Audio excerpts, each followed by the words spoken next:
emerging from a dawn mist, is a natural way to come upon this island. Seamus Heaney wrote, "We have no prairies to slice a sky at evening. Everywhere the eye concedes to encroaching horizon."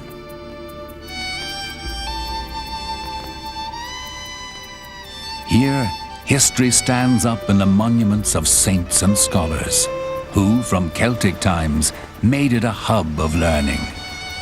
In Ireland's mix of people and influences, the written word is still the magic coin, an international currency. The pens of W.B. Yeats, George Bernard Shaw, James Joyce, and others strike universal music from the tempo and temper of their people. This land has left its mark on Ireland's people, and they in turn have made their mark on the world's esteem.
In Ireland, the past is ever present.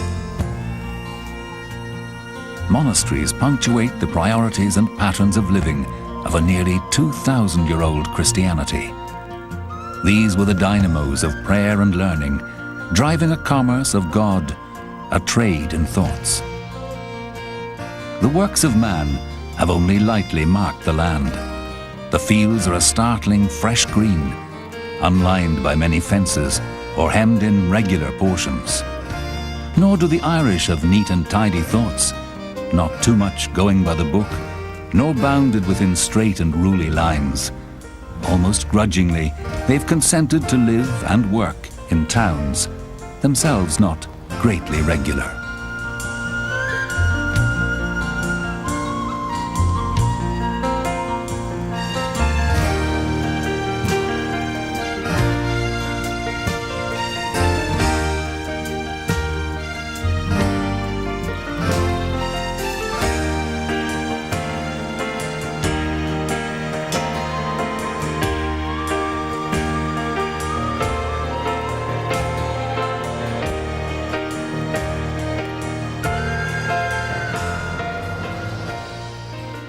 From the rock of Cashel, the spiritual and temporal power of kings and bishops spread their rule over the broad lands of Munster in the early Middle Ages.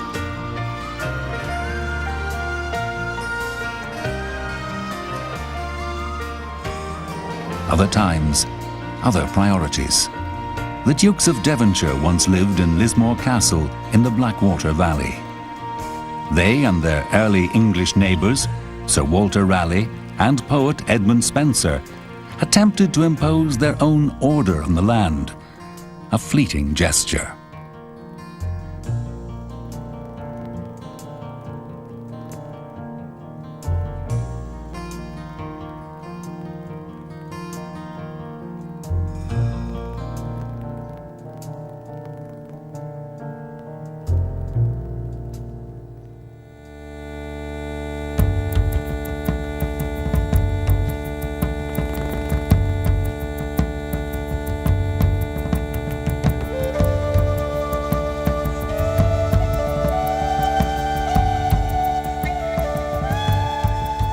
The poet Yeats once described the streets of London as lonely London pavement grey, but the words apply here just as well. Yeats took refuge not far from this flat expanse of limestone rock of the Burren in County Clare. The Burren is like a moonscape, but not without its hidden beauties. For in the spring and summer, the old green roads of the drovers and the pathways that the sheep tread out lead to drifts of alpine blooms, secret orchids, and the blue gentian.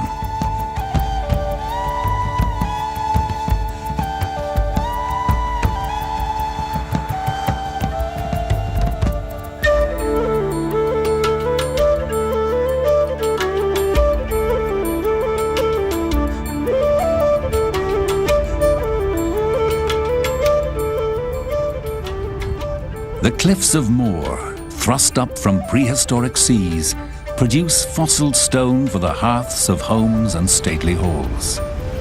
Only the brave press close to the edge, peering down to the dawn of time, where the sea scribbles white waves on the ancient layered rock face. The wild sounds of seabirds counterpoint the piping music of Willie Clancy's music school nearby.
The sand dunes of the Kerry coast show a gentler front to the Atlantic Ocean.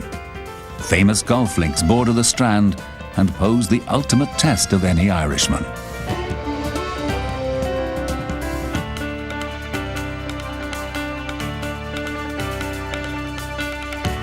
Nearby, Ballybunion is famous for its annual Bachelors' Festival, a contest to find Ireland's most eligible man.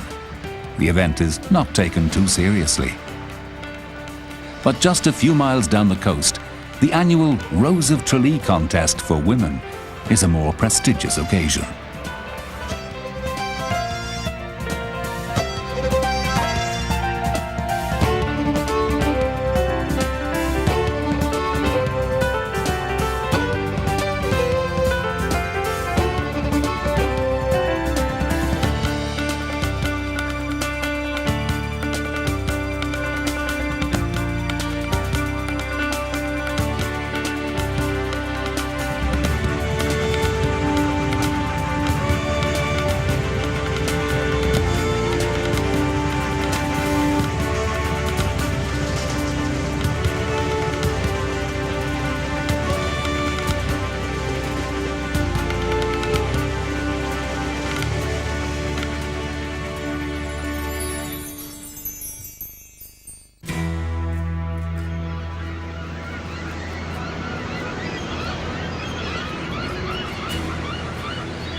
Make of the stones a pillow for thy head, and thou shalt see angels ascending and descending, an ancient poet once wrote.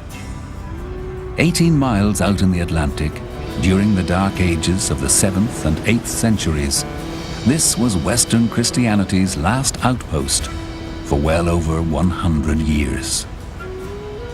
700 feet above raging seas, sits Skellig Michael.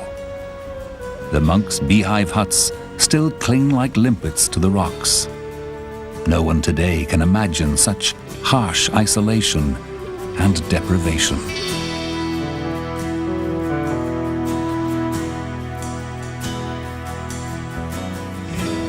Homeric themes of love, death, suffering live in beautiful, simple prose etched from the Irish language in masterpieces of literature.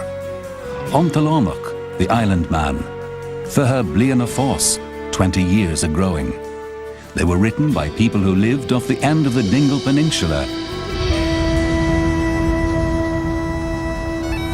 These are treacherous waters, the grave alike of ships of the Spanish Armada whose names ring down the centuries like a litany, and of those people in this century who lost their lives following the shoaling of mackerel for a living. As they said themselves, their like will not be seen again. Their descendants, who live along the eastern seaboard of America, often celebrate the old days in the next parish across the seas, for Dingle is the next town to America.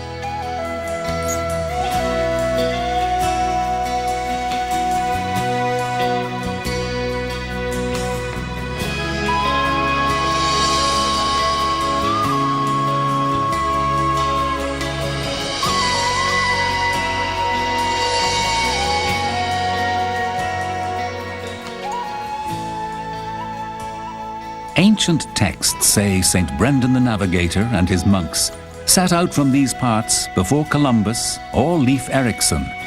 Just as Patrick and other missionaries brought the faith to Ireland, Ireland's people in turn have shared their values with the Old and the New World ever since. It's entirely right that places like Waterville and Valentia were the basis from which the first telephone cable was laid for the modern communications era. The towns today are popular destinations along Ireland's famous Ring of Kerry.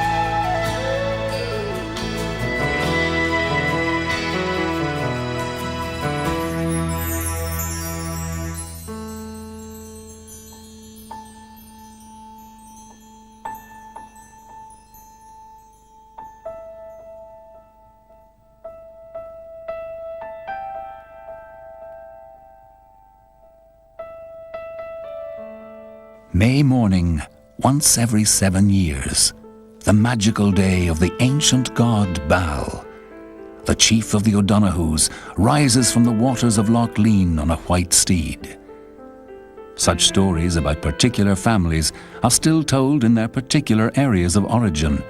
In Ireland, there's always been a fierce determination to keep the name on the land. And still the McCarthys, the O'Neills, the O'Byrnes and the Clancys can be found where they've always been, as rooted as the 10,000-year-old yew forests in the mountains around Killarney.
the south coast's many-fingered inlets, the sea's delivery has brought 1,000 ships, and seen as many go. From Wexford and Waterford to Bantry Bay, the sea has been a trade route, a playground, and a grave. British fleets have sheltered and been supplied, where legendary Milesians made their first landfall in leather-covered boats. Vikings, Normans, booty hunters from far and near have sought the river mouths of Nore and Suir, Blackwater and Lee, safe havens from which to seek further fame and fortune.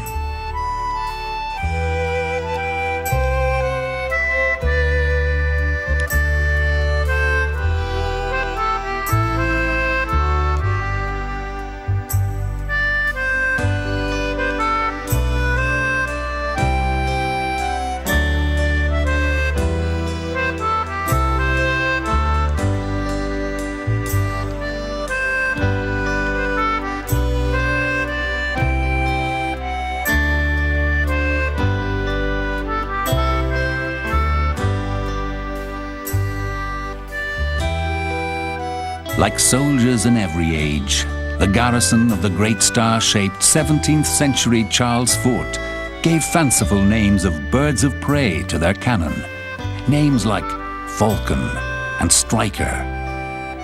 The fort is now restored as part of Ireland's mixed heritage of invaders and invaded. One of them, a McCarthy chief, is supposed to have used his silver-tongued eloquence to persuade the First Elizabeth to let him keep his stronghold at Blarney Castle.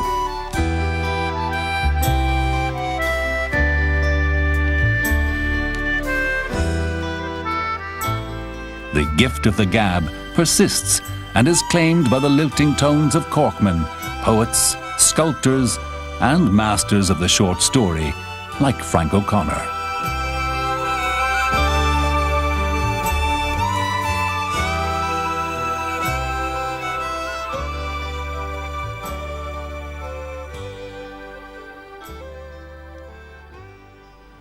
After enduring centuries of invasion, tens of thousands of Irish families were forced to give up their homeland in the mid-1800s. Famine and destitution drove them onto the trackless sea. It became a road where those who'd gone before were a small, far-off light beckoning to those languishing at home. The Irish word for emigrant, Joree, holds within its teardrop meaning a tide of sorrow which has carried away 1,000,000 hearts. As they set sail across the Atlantic, the last visible bit of Ireland fading into the grey was Fastnet Rock. For those who were able to return, it emerged as the first tangible sign of home. As one saying goes, the times they are a-changing.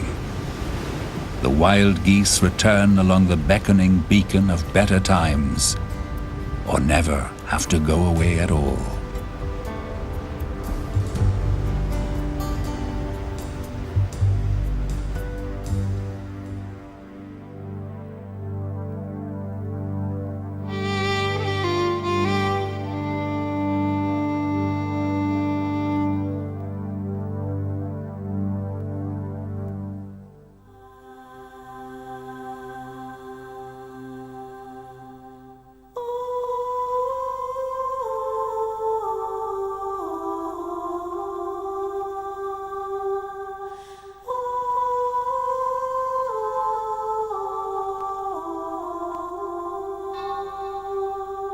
For centuries, the most settled part of Ireland was England's very limited bridgehead, the Pale, part of the province of Leinster, and the only place the Crown's writ ran freely.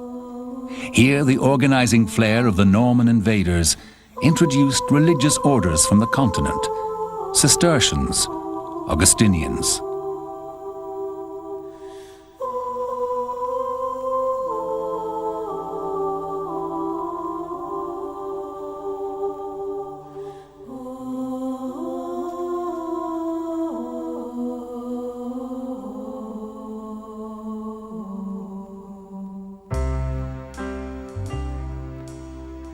Man's interaction with his fate and his attempts to divine powers beyond his daily existence here go back beyond the Great Pyramid of Egypt to Neolithic Newgrange.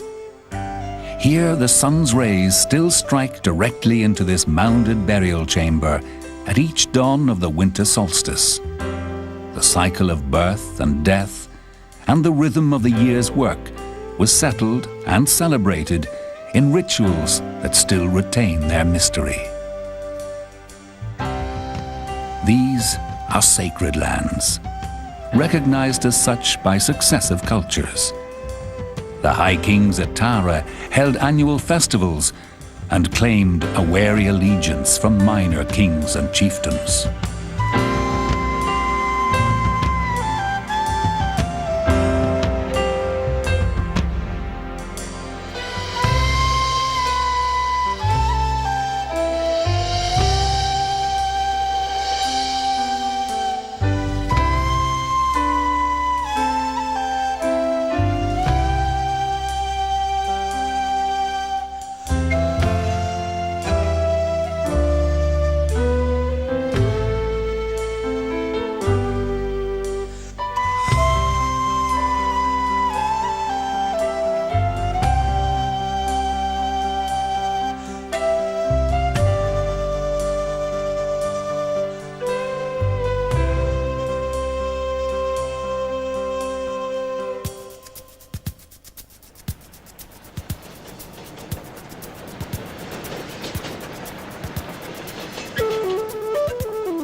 The old Irish ballad, The Rocky Road to Dublin, is now a tuneful counterpoint to the city's high-speed connections. Dublin's tempo is ever quickening.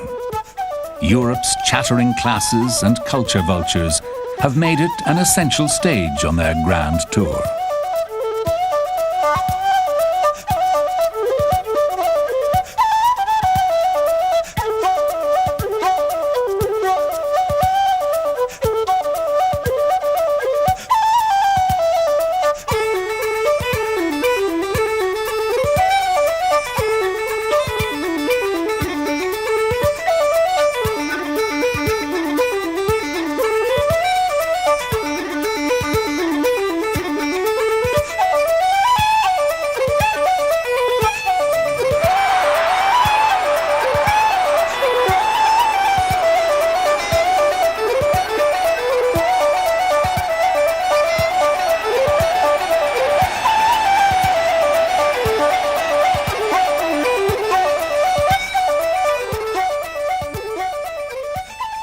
From the gardens of Stephen's Green to the Temple Bar district, Dublin's new bohemian left bank, you may still meet a friend, an enemy, or a bore round every bend.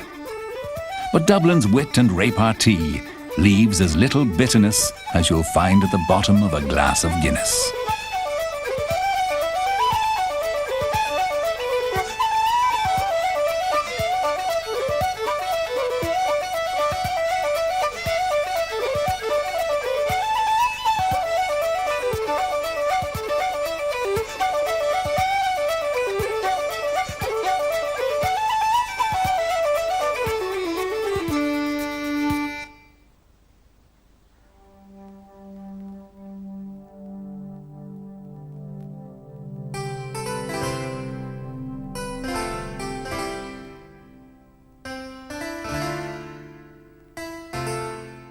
The Ascendancy, founders of the great houses in Ireland, have a mixed reputation.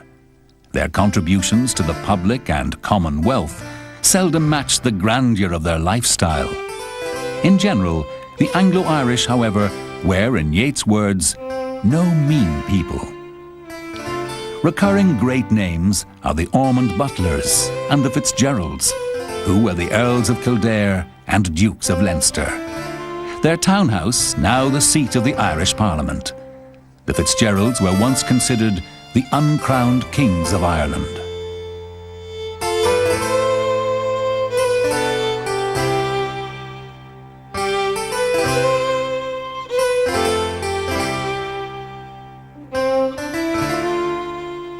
The one place where the two ends of the social scale met on common ground was at the races.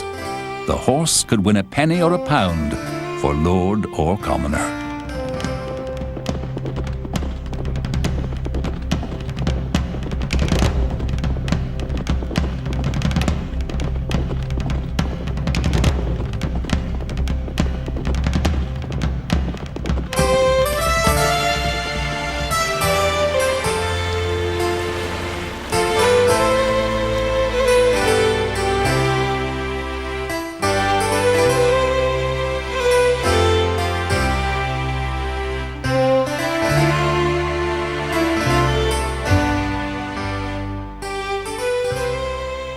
The state has inherited and maintains some of the best of the old great houses, where all Ireland's citizens can now visit their treasures and take refreshment on the terraces.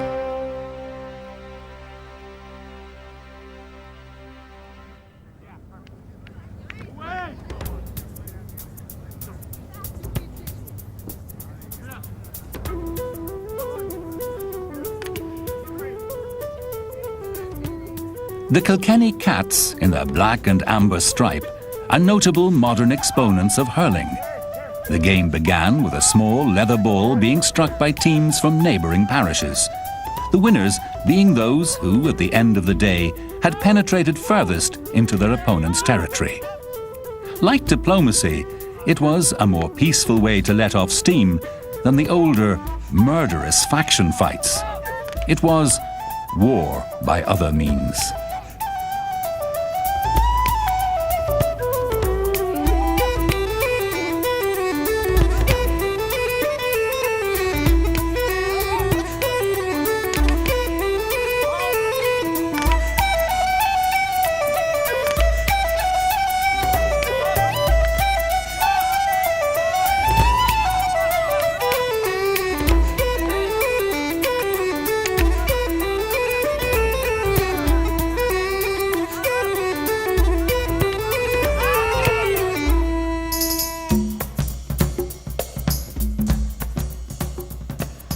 The smell of a turf fire is, for Irish people everywhere, a touchstone of memory.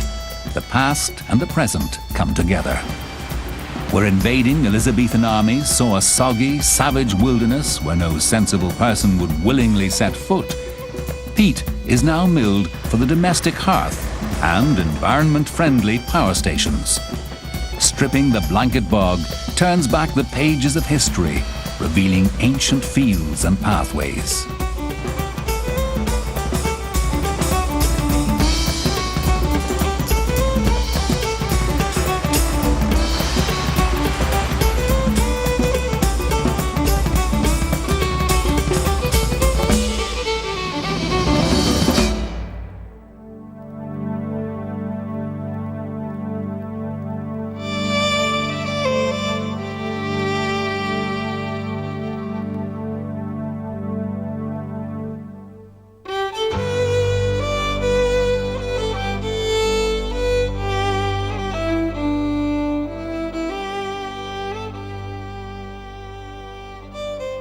Bare Ben Bulben's head is where jealous Fionn of the warrior Fianna finally cornered young Diarmid, with whom his queen Grania had run away.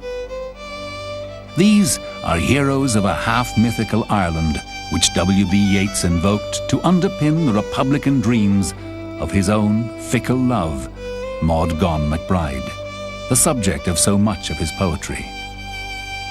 The Irish state, which made Yeats a senator, was uneasy with the liberal beliefs of this romantic Protestant. But they finally brought him home to rest in Drumcliff churchyard. Cast a cold eye on life, on death, horsemen pass by.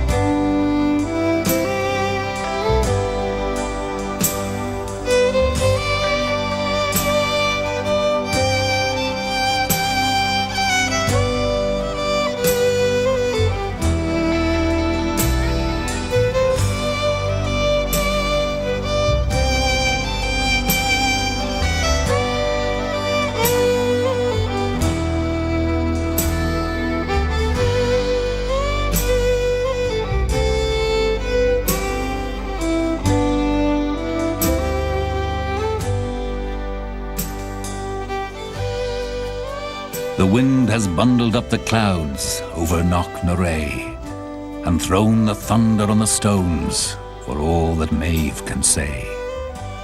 The grave cairn of the powerful Queen of Connaught, who led the men of the West into Ulster to steal the brown bull of Cooley.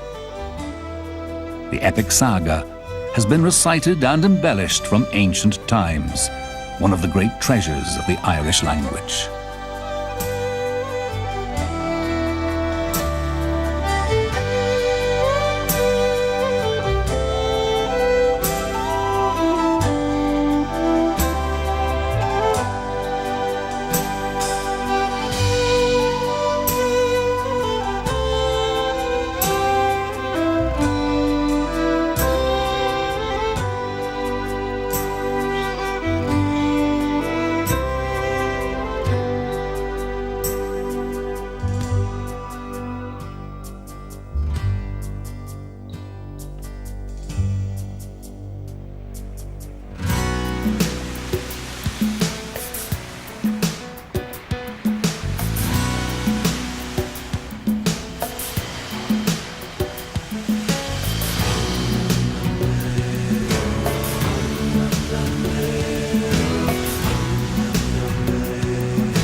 Like ancient ruins, towering stacks loom off the mainland at Downpatrick Head.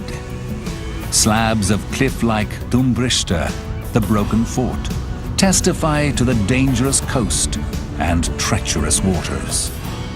For centuries, smugglers brought contraband goods, brandy and tobacco ashore in the ports of Ballina and Westport through these ungovernable seas.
Clew Bay's 100 islands lay like green stepping stones in a peaceful sea. But once, they were the domain of traders and raiders, the seafaring O'Malleys. The O'Malleys traded with La Coruna and the ports of northern Spain and exacted tribute on the high seas. Their warrior chief was a woman, a she-king, Gráinne O'Malley, Gráinne Whale. Her exploits were so cunning, so daring, that she captured the attention of Queen Elizabeth herself, who extended a royal invitation to visit in London.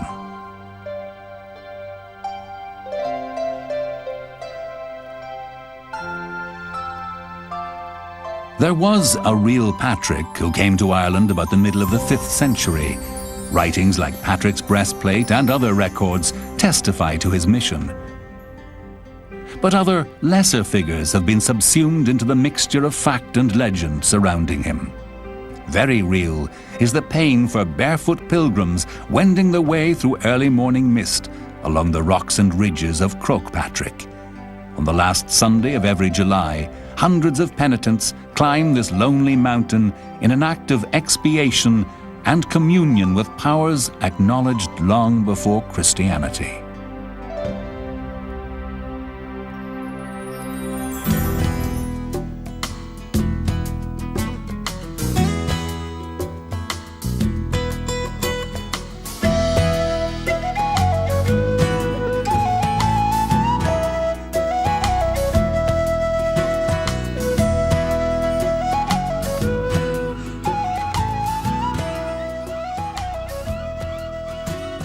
Galway City.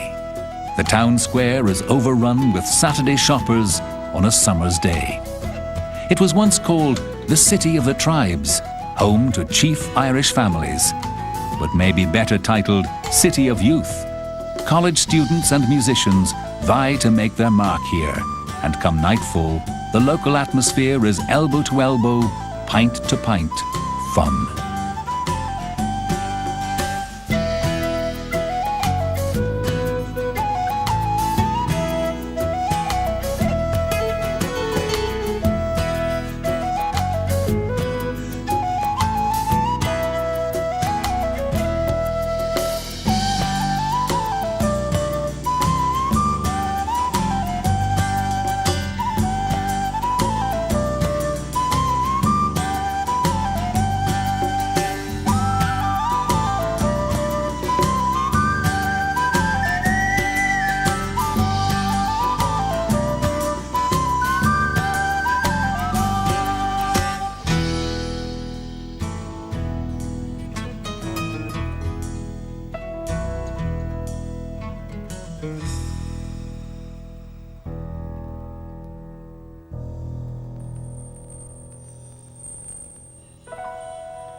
The strange quality of light coming in from the far distances of the Atlantic plays among the clouds. It glints on the glacial pools gathered in the rocky folds. It plays hide and seek in and out of the steep sides of the 12 bens, the range of mountains stretching across Connemara.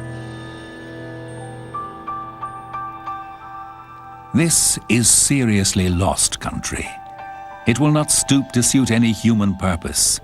The mountains brood in lofty silence over the landscapes below, inspiring the palettes of Paul Henry and a generation of Irish landscape painters.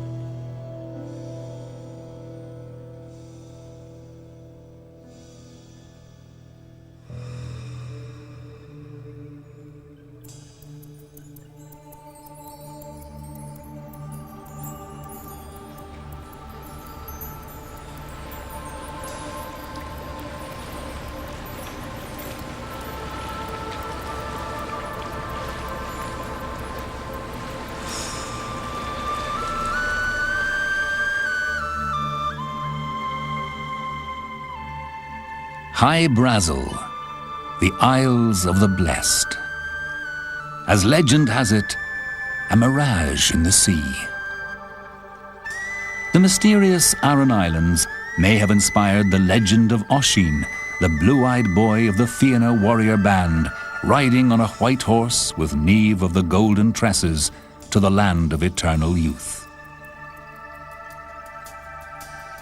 But it's hardly the same place where seaweed from the shore was once brought in baskets to create small fields among the barren rocks.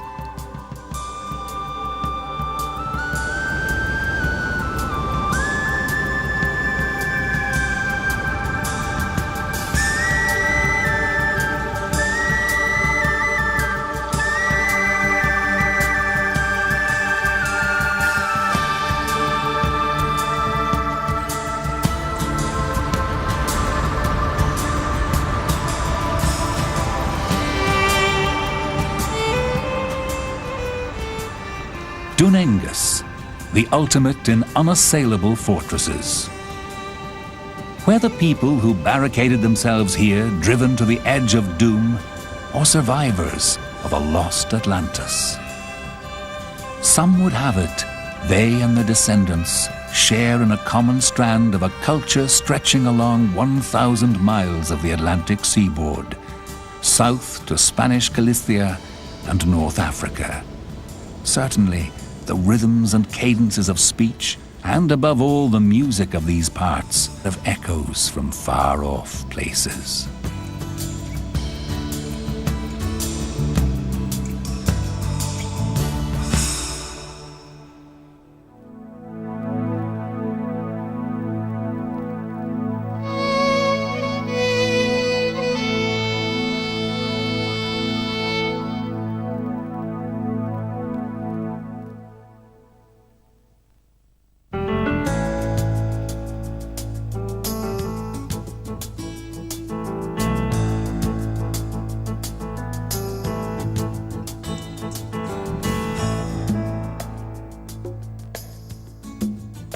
The Shannon, the longest river in Ireland, sweeping onward broad and clear, stringing along its bright course beads of lakes, and rushy shallows with the moorhen clucks and coals to the pleasure boats cruising uncluttered waters.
Guarding the western approaches from Limerick to Connacht, Bunratty Castle stands foursquare by the mouth of the Shannon.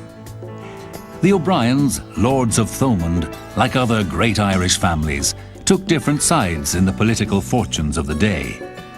Moira Rua, widowed in the wars of the 17th century, married an enemy soldier to hold their patrimony for her sons.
The hills of Donegal, Errigal and the Blue Stacks look out at the North Atlantic. The mountainy people looked north and east around Inishowen, following the track of Iona's Columkill to Scotland. In yesteryear, when the seasonal potato pickers, the tatty hokers, were away, there weren't enough men for a football team. The harvest now is different. Treasure from the sea spills around the harbours and small towns, from Killybegs to Burtonport.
Eyrie of the Golden Eagle, Slieve League's sheer rock face, one of the highest in all Europe, did not save the bird from extinction in Ireland. But the vertical landscape here may be the inspiration of a notable Donegal profession, expertise in digging underground. Wherever earth is moved the world over, there the spirit moves and brings the famed tunnellers of Donegal.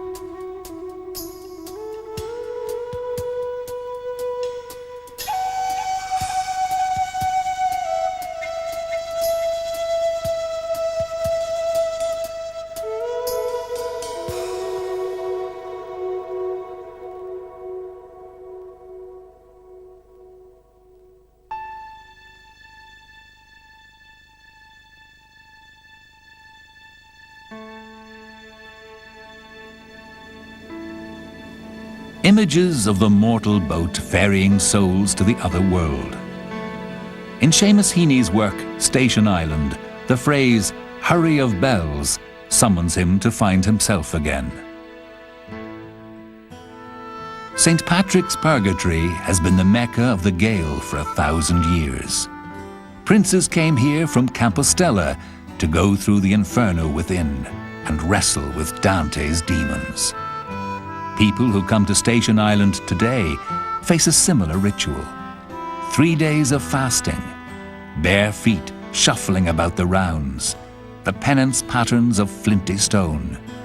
The only way out is to look within.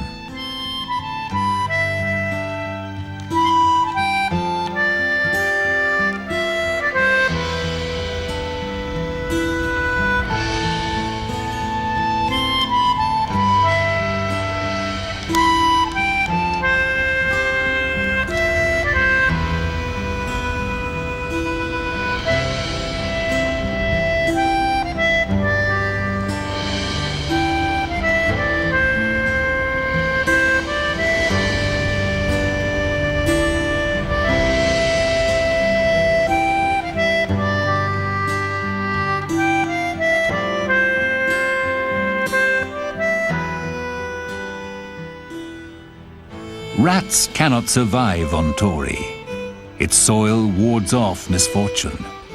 A solitary place, its islanders nicknamed their winter enemy, the deadly sea passage to the mainland, the Crucifier.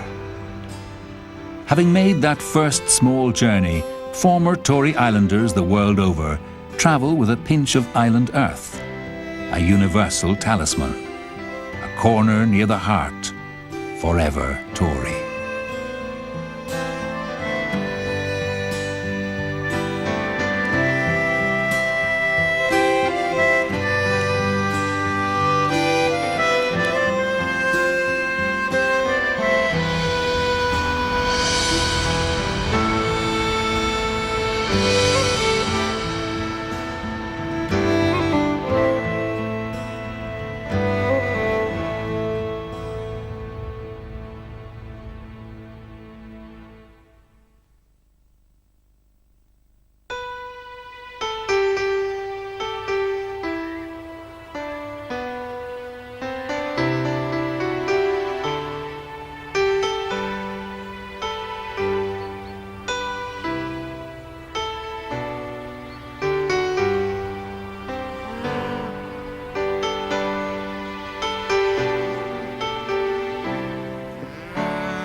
A prime pastoral expanse. The north has been a place of settlement long before the Vikings sailed up Strangford Lough. Ancient shore dwellers have left their heaps of shells, a precarious hold on a new shore. The traffic here has been back and forth, both east and west, the Scottish kings extending their rule across the narrow seas, a mixing of peoples, sometimes easy, not always so. The men and women from the Scottish borders came into Carrickfergus and other ports, and often took their tough resourcefulness onwards to the New World. A long line of American presidents is a roll call of honour of the qualities of the Ulster Scot.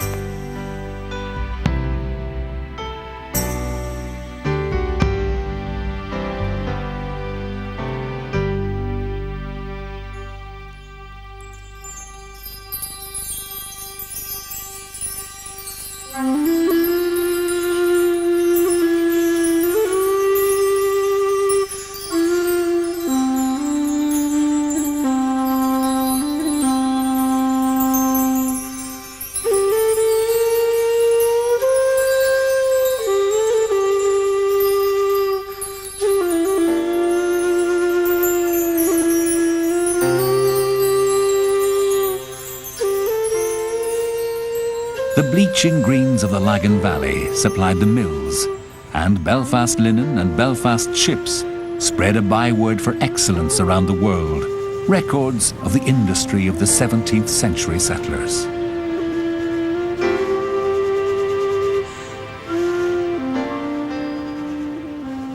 Derry, Londonderry. Derry of Columkill and the London Guilds have looked both ways. Taking northern poet John Hewitt's advice in style, be your own man. Very much his own man was the eccentric Earl Bishop who built this palace and a lady's bower above the crashing seas.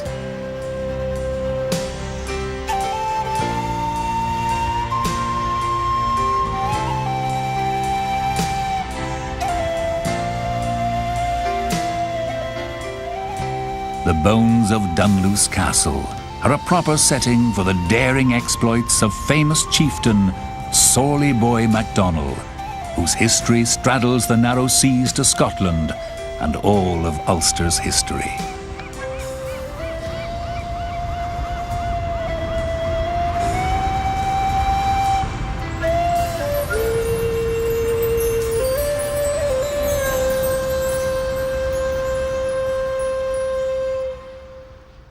Should you wander far away, should you set your heart a sail, should you go...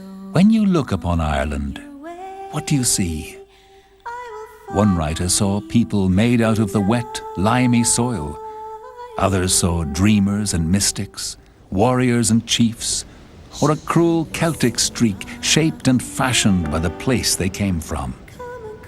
Heaney sees its writers and artists who, in his words, capture the impulse of pleasure in the presence of natural phenomena.